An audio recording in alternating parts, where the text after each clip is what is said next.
Uh, have you ever wondered why a small people just don't click, no matter how hard they try? Um, uh, in the world of The Office, that dynamic is on full display with Jim Halpert and Charles Miner. Um, it's a relationship full of tension and awkwardness, and it leaves you questioning what's really going on between these two. And before we dive into that, don't forget to subscribe to the channel and hit the like button if you enjoy these deeper dives into iconic show moments. When Charles Miner took over as the vice president of Dunder Mifflin's um, Scranton branch, things changed.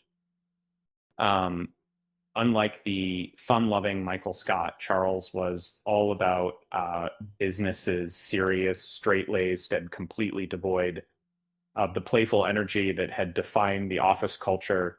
Jen Halpert, the king of pranks and subtle humor, didn't fit into Charles's world, and the tension was immediate. Jim, with his casual charm, had always been able to win over superiors. Um, Charles, not so much about their interactions were nothing short of uncomfortable, especially after Jim pulled one of his classic pranks, showing up in a tuxedo to play a joke on Dwight. But when Charles entered the scene, Jim's attempts at humor fell flat, making him look out of place, uh, even unprofessional. As if that wasn't enough, things continued to spiral. There was the soccer game where Jim tried to impress Charles with his enthusiasm. Instead, he ended up looking ridiculous when the ball zoomed past him, and his senior took the chance to mock him. Talk about a humbling moment. And then there was the puzzling work assignment.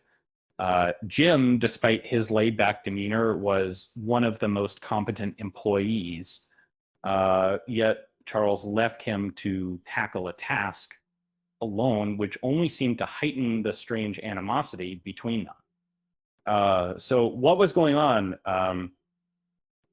Enter the fan theory that offers a fresh perspective on their dynamic.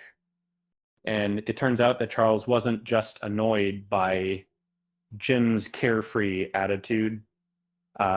He saw Jim as a threat. He didn't like two sons in Migrate. Before Charles arrived, Jim was already a rising star at Dunder Mifflin. He had even been considered for a managerial role in the Stanford branch and had a real shot at the vice president position. Imagine stepping into a new office and discovering someone who could have had your job.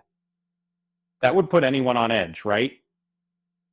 And looking back, it's clear that Charles's cold demeanor towards Jim wasn't about disliking him for no reason. Instead, it was more about insecurity and competition. Maybe it wasn't personal. There was all about power and control. In hindsight, watching their interactions through this lens shifts the entire understanding of their relationship of Michael.